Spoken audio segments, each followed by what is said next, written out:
What's going on, guys? It's Gothalion, and I'm back here in the Crawmerax DLC because I heard a lot of people saying that they were not getting very good drop rates off Crawmerax, and they're pretty disappointed with his loot explosion, which is, I'll admit, very lacking, and I've said that in previous videos, but I still wanted to give this guy a few runs and a few tries at the chest just to see if I could find a legendary or two, or maybe a pearl, and share it with you guys to let you know that I am finding stuff. I've had a few people in comments saying that they're finding stuff from the treasure varkids, and they're having a pretty easy time finding gear outside of Crawmerax, but you know what? I wanted to find some good gear while fighting Crawmerax. I don't think that's too much to ask for. He is a legitimate raid boss, and in my opinion, probably the best raid boss in Borderlands 2, because he can be challenging, but he's challenging for the correct reasons, because of good mechanics, not because of just bullshit novas and ridiculous damage output.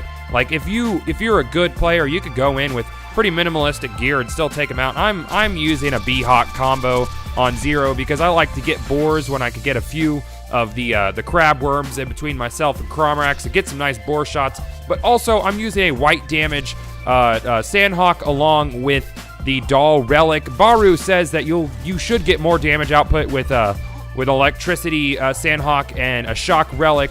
But I like the Doll Relic a lot. I honestly feel like it might be on par, if not slightly better, but I'm sure the numbers are there and I haven't really checked into it. But anyways, I was going through this Craw fight and having a good time, and everything's going pretty smooth. Little tips is, I mess it up in this one, but I like to save his crit spots for like the first phase and then the last phase, because if you take out all of his crit spots in a solo game before the last phase, then it kind of feels like you might get in a little bit of trouble, especially if you're running a B-Hawk spec, because there's so much shit going on to knock out your shield, and you'll end up seeing that at the end of this video.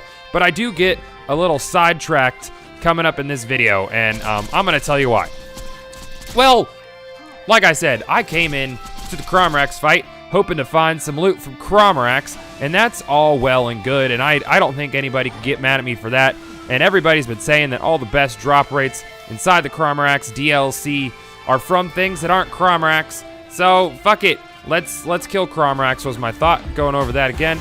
And I'm here mid-fight, taking out these varkids. I pull myself over into the corner.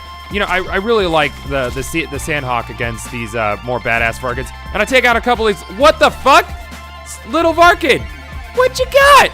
That's a fucking Varuk. That is a confirmed legendary drop from the Crawmerax fight.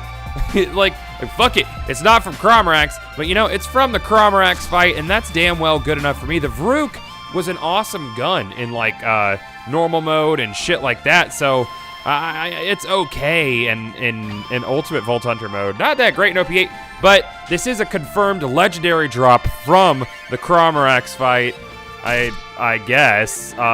Again, let me know what you guys are finding. Have you gotten any of these Varkids to drop a legendary for you in this fight? Do you feel like maybe drop rates from everything is that spawns here is better, or was that just sort of a dumb luck random world drop? What do you guys think? We all like seeing legendaries. Let me know. Don't forget to rate, comment, and subscribe, and enjoy the rest of this fight where I just sort of dropped the ball because I was so focused on finding the legendary. But you know what? I do kill the motherfucker, but it's nowhere near record time. Maybe I'll take a stab at some record time sometime soon. I don't know. I'll see you guys later.